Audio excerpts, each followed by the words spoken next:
kerjakan di dalam hidup kami, membuat kami sadar bahwa sungguh semuanya oleh anugerah-Mu. Untuk itu kami memuji-Mu, kami menyembah-Mu, dan meninggikan Engkau Allah yang mengasihi kami, Allah yang peduli dan campur tangan dalam segala perkara, yang menjawab doa-doa kami. Terima kasih segala yang baik. Engkau Allah yang selalu nyata, dan biarlah sesungguhnya Tuhan, kami tetap berpegang kepada apa ketetapan-ketetapan-Mu, apa yang Kau anggap baik, dan tolong kami dalam pengembaraan kami di dunia ini. Kami tetap menjaga hati kami, menjaga iman kami, pengakuan kami, dan kami tetap hidup dalam anugerah-Mu. Dan saat ini ya Tuhan, kami mau belajar kebenaran firman-Mu. Tolong kami Bapa di surga, Roh yang Kudus, terjemahkan firman-Mu, bimbing kami ke jalan kebenaran-Mu, dan tolong kami juga untuk melakukannya. Kami dan hamba di depan tidak lebih baik dari siapapun juga. Biarlah sungguh kemurahan-Mu, kasih-Mu melingkupi kami, dan kami sambut firman-Mu pada saat ini di dalam nama Tuhan kami Yesus Kristus.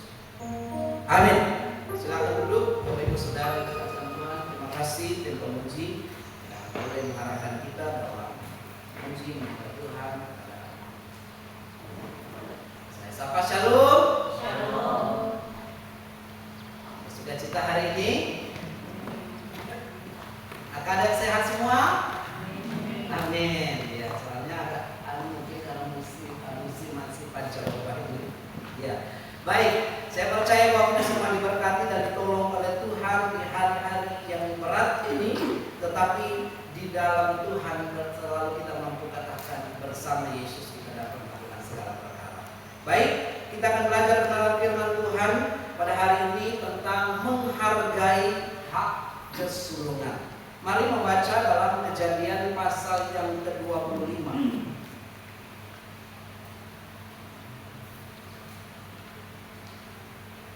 Kita akan membaca Kejadian ayat pasal 25 ayat 19 sampai ayat 34.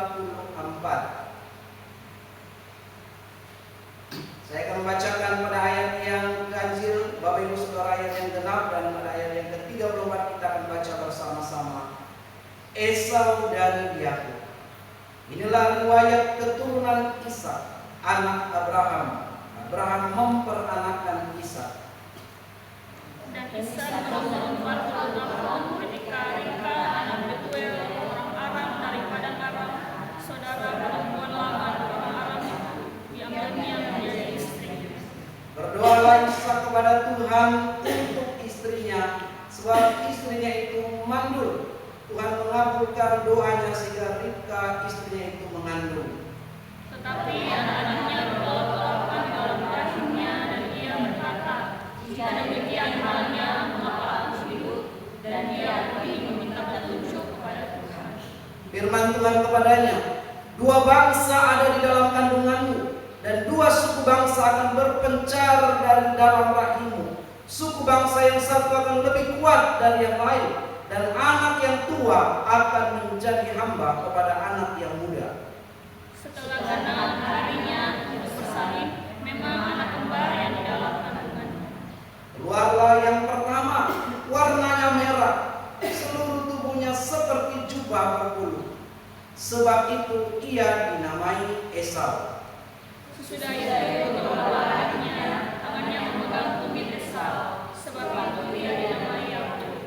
Ishak sedang berenang untuk laut pada waktu mereka lahir. Lalu bertambah besarlah kedua anak itu. Esau menjadi seorang yang pandai berburu, seorang yang suka tinggal di padang. Tetapi Yakub adalah orang yang tenang, yang suka tinggal di kemah. Ishak sayang pada Esau, tetapi kasih kepada Yakub. Pada suatu kali Yakub sedang memasak sesuatu, lalu datanglah Esau dengan lelah dari padang. Kata Esau kepada Yakub, karena aku lelah. Itulah sebabnya namanya disebutkan Edom. Tetapi kata Yakub, jualah dahulu kepadaku hak kesulunganmu. Sahut Sebentar lagi aku akan mati. Apakah gunanya bagiku hak kesulungan itu? Kata Yakub, bersumpahlah dahulu kepadaku. Maka bersumpahlah ia kepada Yakub dan dijualnyalah hak kesulungannya kepadanya bersama. Lalu Yakub memberikan roti dan masakan kacang merah itu kepada Esau. Ia makan dan minum, lalu berdiri dan pergi. Demikianlah Esau memandang ringan hak kesulungan itu. Ya, Bapak Ibu Saudara yang kekasih, fokus kita pada ayat 29 sampai 34, yaitu tentang bagaimana menghargai hak kesulungan. Nah, kita tahu bersama dalam kejadian ini peristiwa keluarga terjadi, tetapi juga ada kesalahan-kesalahan dimulai di dalam keluarga. Nah, kita akan melihat dulu apa itu sih hak kesulungan. Hak kesulungan adalah warisan istimewa khusus yang diterima oleh anak sulung dalam keluarga, dalam tradisi Yahudi kuno sampai hari ini. Adakah anak sulung di sini? Dapat berkat perhatian lebih. Beta anak bungsu, tinggal mereka itu kamu sisa-sisanya dulu. Memang beta saya dapat susu, mama saya anak 5 itu dapat ngasih susu yang murni semuanya. Beta dikasih apa? Air tajen dari kecil orang udah umur 5 bulan dan tidak bisa hidup sampai besar. Ya begitulah berkatnya beda dengan anak sulung. Kalau anak sulung yang pertama dan semuanya. Nah, cuma yang berdiskusi hari ini kita akan melihat Esau yang menjual hak kesulungannya kepada Yakub hanya demi sepiring makanan. Kisah ini bukan sekedar cerita keluarga, tetapi menjadi teguran keras bagi kita untuk tidak meremehkan berkat terbesar yang Allah sediakan. Sebab nas pemimpin tadi yang kita baca dalam Ibrani 12 ayat 16, jangan ada di antara kamu yang cabul atau tidak menghormati Allah seperti Esau yang menjual hak kesulungannya hanya sepiring makanan. Nah, sepiring sop kacang merah. Semuanya suka makan apa sih? Suka. Walaupun ada orang bilang begini, beta kurang-kurang, memang enak sekali bila yang itu suka kacang merah. Karena asam urat belajar untuk mengurangi. Tapi pada dasarnya orang suka sop kacang merah. Nah, yang kita akan melihat di sini bahwa di dalam hak kesulungan kita akan belajar bahwa selain ada warisan khusus yang diterima oleh anak itu, tapi juga berkat yang diturunkan. Anak sulung memiliki hak untuk menerima. Bahkan dikatakan di kalangan orang Ibrani awal mendapat berkat 2 kali lipat dari anak yang lain, 2 bagian lebih. Dan juga hak itu juga diturunkan khusus bagi mereka untuk generasi berikutnya. Maka dalam keluarga biasanya anak pertama yang disebut bapak siapa? Bapaknya ini, bapaknya itu. Nah, nenek juga kalau di kampung kan juga itu kalau sudah punya cucu tidak lagi bapak anaknya disebut cucu pertama dari keluarga anak pertama. Nah, kalau saya ada yang Pak Yadi, bapaknya Yadi, mamanya Yadi, saya ada anak bungsu. Jadi ya kasihan. Tetapi inilah berkat anak pertama. Maka dikatakan di dalamnya ada kepemimpinan keluarga, sehingga dia sebagai seorang kakak akan memimpin adik-adiknya. Dan suku Israel sudah menunjukkan hal itu. Hak kesulungan mencakup tanggung jawab untuk memimpin, mengatur keluarga besar untuk tetap ada dalam koridor seperti yang mama papa mau kehendaki. Dan kehormatan tanggung jawab ada di sana. Hak kesulungan membawa kehormatan. Maka berbahagia pada waktu itu orang yang disebut anak pertama, anak sulung, anak bungsu, ya memang sampai sekarang juga berbahagia. Saya juga berbahagia, tapi tidak disebut pertama dari keluarga. Nah, hak kesulungan adalah anugerah istimewa dari Allah yang harus dihargai dan dijalankan dengan penuh tanggung jawab oleh anak sulung di dalam keluarga itu. Nah, inilah yang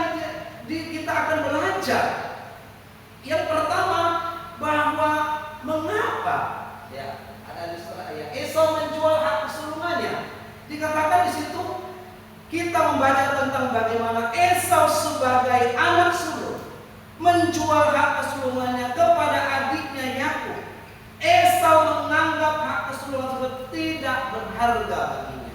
Bahkan dikatakan menganggap ringan, menganggap sepele, tidak berharga, dan menukarnya hanya demi sepiring makanan yang 2 jam dia akan lapar lagi. Atau ada yang makan sampai 10 jam saya lapar.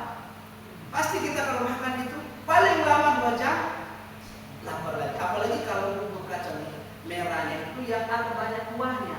Jadi kita banyak makan cairan. Kalau banyak cairan itu cepat lapar. Tetapi bayangkan karena kelaparannya dan menganggap rendah tadi, menganggap ringan, menyepelekan, bahkan terjemahan lain tidak menghargai apa yang sudah dia terima. Dia menganggap tidak itu nomor 2, tapi nomor 1 adalah perut. Itu yang diungkapkan oleh Esau pada waktu dia meminta sesuatu. Nah, jadi ada ilustrasi mungkin selanjutnya kita melihat bahwa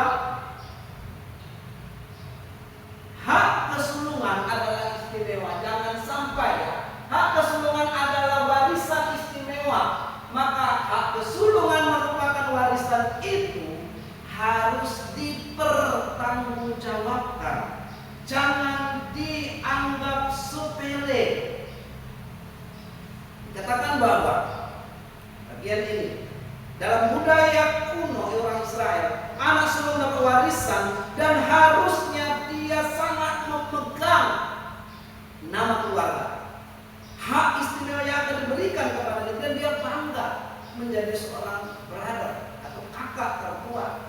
Lebih dari sekedar harta, hak kesulungan adalah anugerah rohani yang menghubungkan seseorang dengan janji dalam keluarga, nama keluarga, harta waris keluarga, dan semuanya termasuk sebenarnya dalam tradisi kesulungan Israel adalah hak istimewa bagi anak pertama untuk menerima bagian ganda dari warisan, seperti yang saya bilang bisa kita lihat dalam Ulangan 20-7. Nah, hak ini bukan hanya soal materi, tetapi juga hal soal rohani, menjadi saluran berkat, nama baik, dan membawa keselamatan bagi seluruh rumpun keluarga. Dengan kata lain, hak kesulungan adalah tanggung jawab yang kudus yang diberikan Allah, bukan sekadar keuntungan duniawi.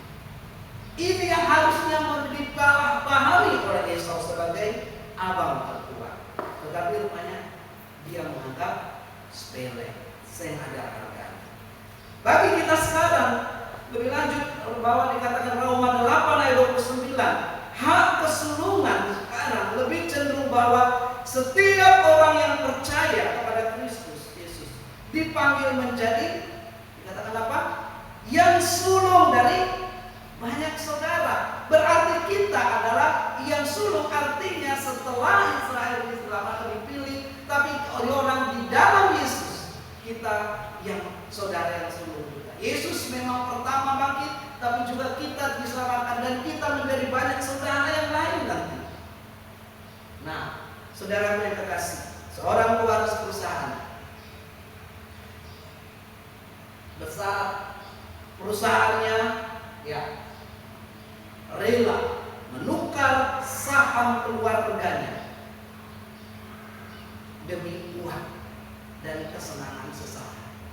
Padahal mama papa sudah bilang, jangan pernah ditukar saham ini, jangan pernah dijual dengan pihak apapun juga. Tapi karena cinta akan uang, dia melepaskan, menukarkan saham perusahaan keluarga demi uang pribadi dan kesenangan sesaat. Inilah ilustrasi mungkin pada saat ini kita lihat mungkin akhirnya keluarga ini tidak mendapatkan lagi hak atas perusahaan itu, dan secara turun temurun mereka tidak ada lagi di dalamnya, termasuk anak ini, waris perusahaan yang harusnya menjunjung tinggi. Nah, bagaimana dengan kita? Kita pewaris kerajaan Allah. Amin. Yakin nggak kita bahwa kita ini waris kerajaan Allah? Yakin. Pegang ini dan jangan sampai kita dengan uang bisa menukar. Yang kedua, Esau menjual hak kesulungan, gambaran orang yang meremehkan anugerah. Meremehkan. Esau menukar hak kesulungan hanya demi semangkuk makanan. Maka dikatakan, coba kita lihat kembali ayat 30. Kata Esau kepada Yakub, berikanlah kiranya aku menghirup sedikit dari yang merah-merah itu, karena aku lelah. Itulah sebabnya namanya disebut Edom. Tapi kata Yakub, juallah dahulu kepada aku hak kesulunganmu. Sahut Esau, 32, 33 kita perhatikan. Sebentar lagi aku akan mati. Apakah gunanya bagiku hak kesulungan? Persembahan dan seterusnya. Nah, rupanya yang kita lihat di sini, bekerja keras dan pekerjaan di luar rumah membuat energi terkuras, terutama karena dia sebagai seorang yang memburu binatang. Dia habis tenaganya. Tetapi apakah benar kalau dia menahan diri sesaat untuk tidak makan itu dia langsung mati seperti bahasanya? Alkitab mencatat ini, dikatakan berikanlah yang merah-merah karena sebentar lagi aku akan mati. Dia tidak mau menganggap dia bilang sebentar lagi aku akan mati. Apa gunanya bagiku hak kesulungan? Inilah kadang-kadang pola pikir manusia, apalagi kalau sedang lapar. Di sini ada yang lapar sih? Kalau lapar jangan kita cepat ngambil keputusan. Ayo katakan sambil diri. Kalau lapar jangan ngambil keputusan. Karena itu kadang-kadang banyak kesalahan terjadi. Entah ke suami istri, entah kalau kita lapar dan mengambil keputusan itu benar apa sih? Kadang-kadang logika kita yang punya panggilan itu yang ada pada Esau. Melihat adik-adiknya dalam gambar tadi itu sudah memasak dan baunya enak. Kenikmatan sesaat bisa membuat dia terhilang dari seluruh rangkaian berkat Tuhan yang luar biasa. Oleh karena tidak bisa menahan apa? Nafsu. Nah, Esau menjual hak kesulungan, gambaran orang percaya meremehkan. Mengapa? Karena lebih mementingkan kebutuhan jasmani yang sementara daripada janji Allah yang kekal. Nah, maka dikatakan Ibrani pasal 12 ayat 16 tadi menyebutkan bahwa orang tersebut seperti orang tidak beribadah, hidup hanya mengikuti hawa nafsu dan tidak menghargai hal-hal rohani. Ya, saya sedikit kemarin membaca dari malam belajar mengenai bagian dari Ibrani 12 ayat 16 yang saya baca di Nasrimin tadi, dikatakan bahwa janganlah kamu menjadi orang cabul. Bahasa aslinya itu berasa disebut cabul itu adalah pornos atau porno. Secara harfiah pornos berarti seorang yang berbuat cabul, pelacur pria, orang yang menyerahkan dirinya pada percabulan. Akar katanya dari perdemi, menjual diri, sehingga menunjuk pada orang yang menjual tubuhnya untuk kepuasan seksual. Nah, secara kiasan dalam konteks rohani, kata ini tidak hanya menunjuk pada perbuatan seksual Esau sama Yakub, tetapi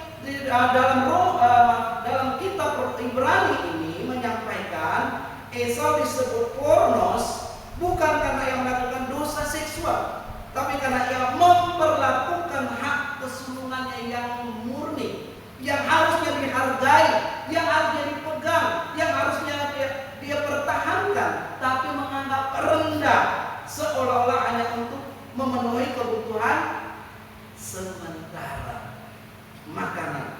Jadi arti campur di sini bukan semata-mata soal dosa seksual, tapi menunjuk pada sikap hidup yang menghina hal-hal rohani. Pelajarannya bagi kita, jika seseorang menganggap hal-hal yang menghina hal-hal yang rohani, maka itu disebut dia menganggap rendah hal-hal yang kudus, dianggap rendah.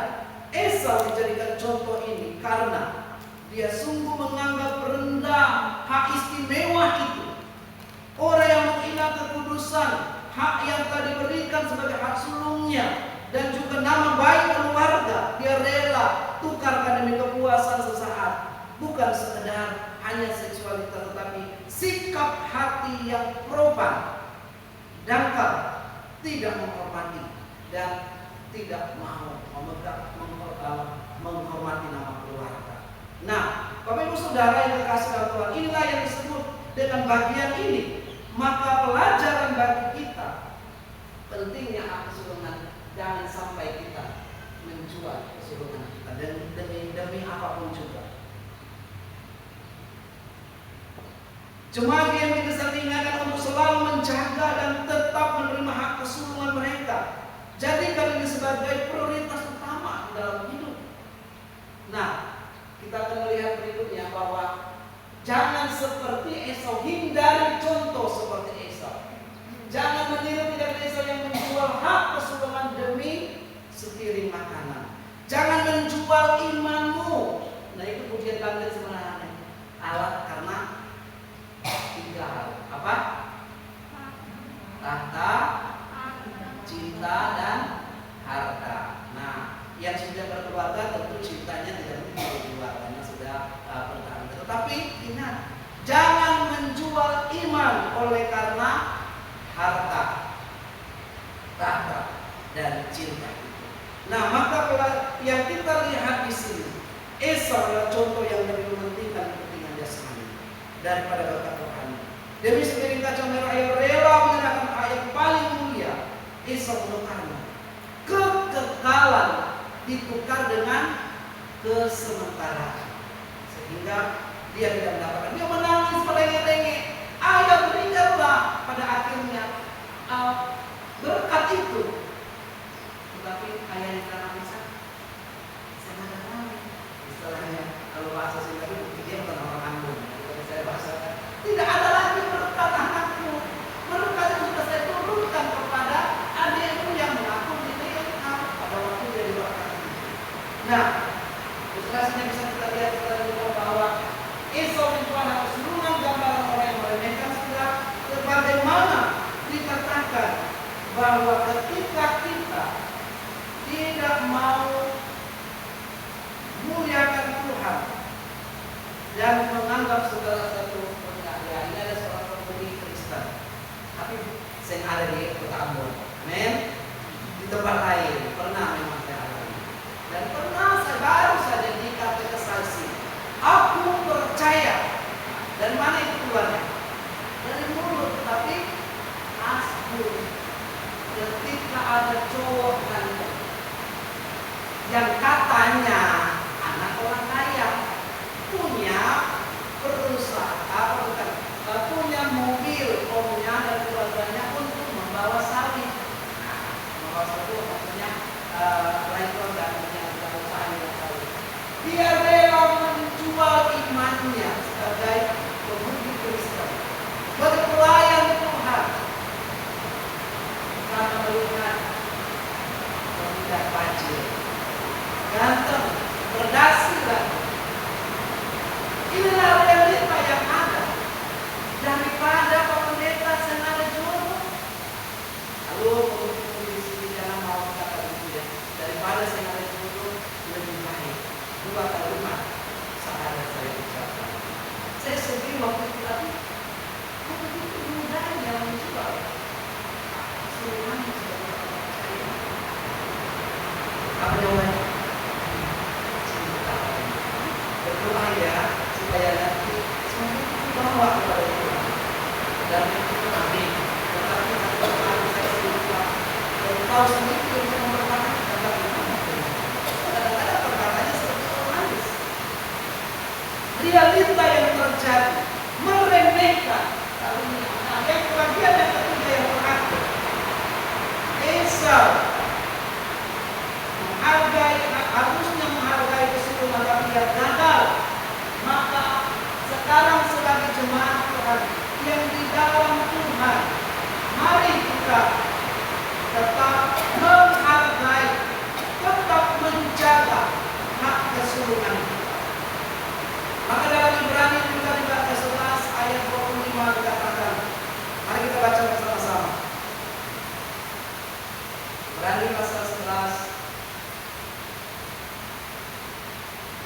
ayat 25.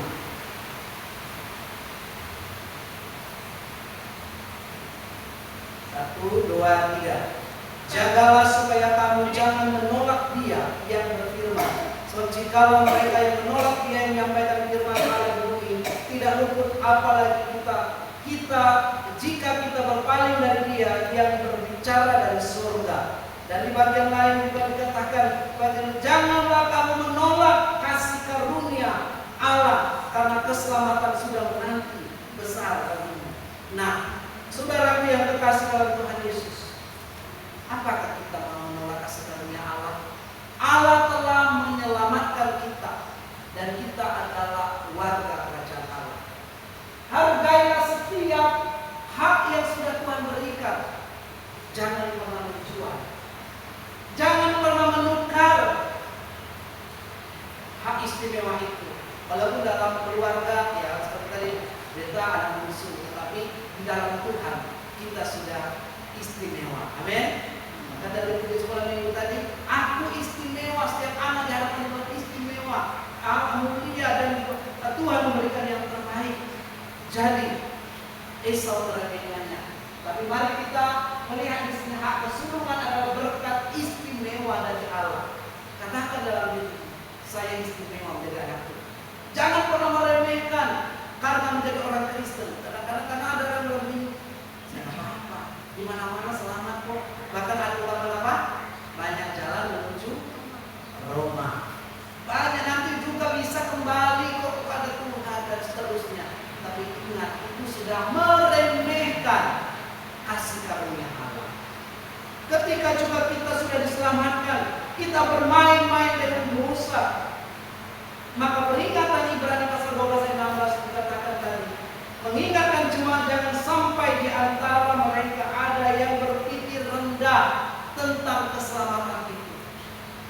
Tapi mari katakan, Tuhan terima kasih, saya menghargai semua usaha dan pekerjaanmu, pengorbananmu.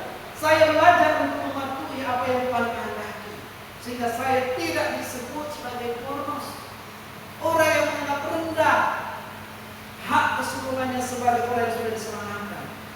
Jemaat harus menjaga hak kesulungan dengan ingat bahwa iblis akan berusaha menjatuhkan melalui berbagai macam cara, melalui beberapa anak muda berbagai macam rayuan.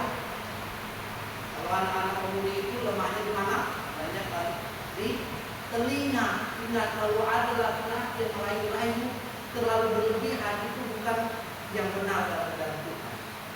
Jangan sampai, makanya saya banyak ada beberapa anak pemudi yang saya temui sejak saya pelayanan dari 2009 sampai hari ini.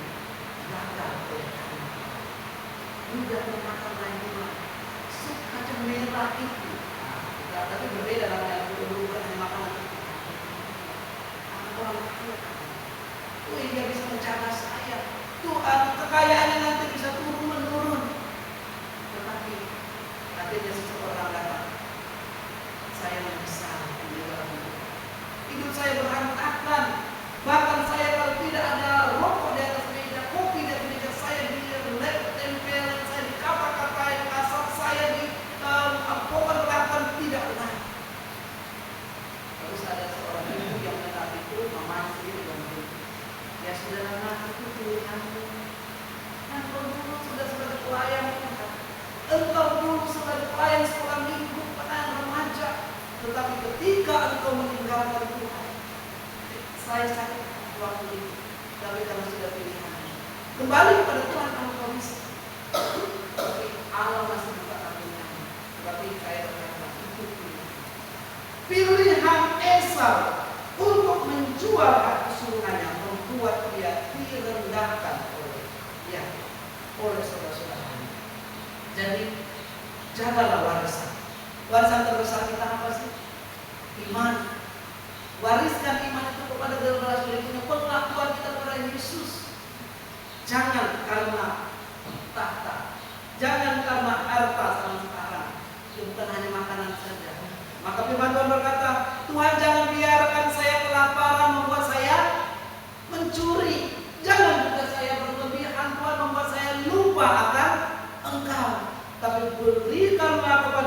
sesuai dengan bagianku. Dan tolong saya untuk menjaga setia. Warisan keselamatan yang memang oleh anugerah Allah berikan kepada kita. Memang kita tahu bersama Tuhan akan memegang kita. Tidak ada yang dapat memisahkan kita dari kasih Allah. Keselamatan itu Tuhan Allah berikan. Tapi manusia bukan robot. Respon dari kita. Apakah kita tetap menjaga keselamatan itu? Menjaga iman kita?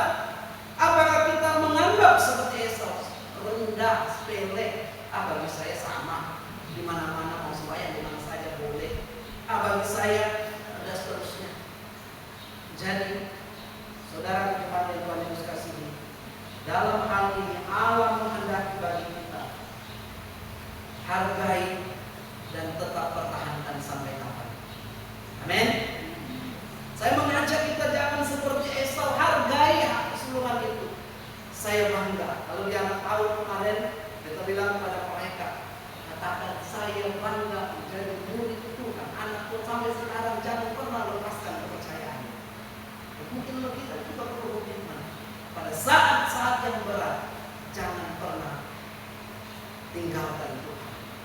Pada saat mungkin sakit, penyakit, pergumulan, kalau si Esau ini kadang-kadang kelaparan, banyak orang. Maka di daerah Indonesia Timur ke sana, sekarang itu mereka bilang banyak yang meninggalkan Tuhan oleh karena sukun itu.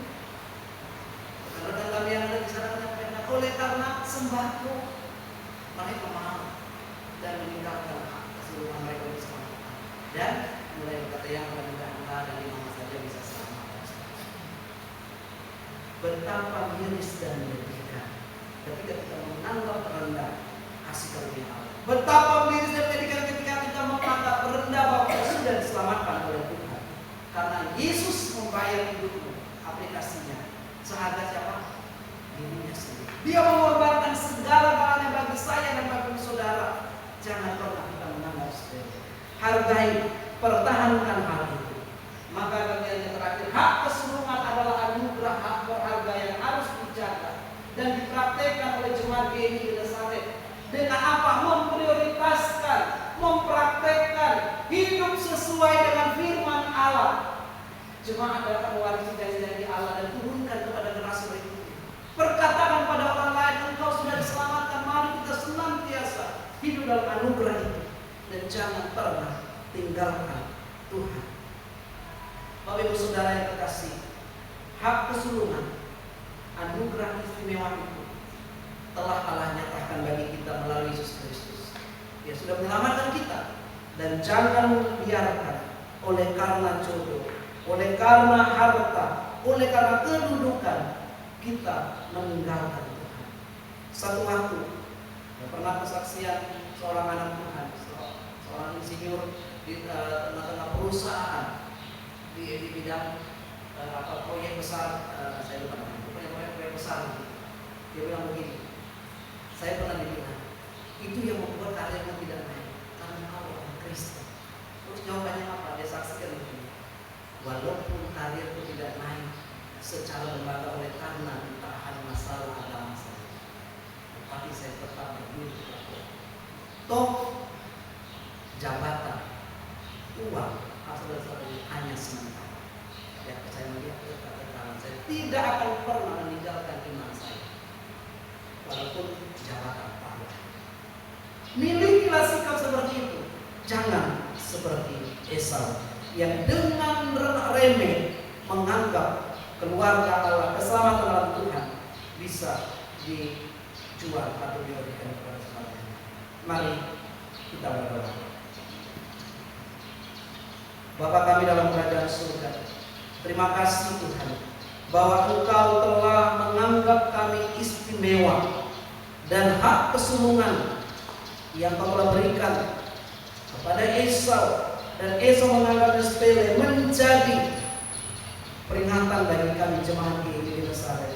Di akhir zaman ini, bila sungguh kami tetap berpegang teguh, keselamatan adalah warisan terbesar yang Allah sediakan, dan Yesus sudah berkata hanya di dalam Yesus ada keselamatan. Tolong kami Tuhan semuanya. Tolong anak-anak kami, tolong generasi-generasi kami, tolong keluarga jauh dari keluarga dekat kami.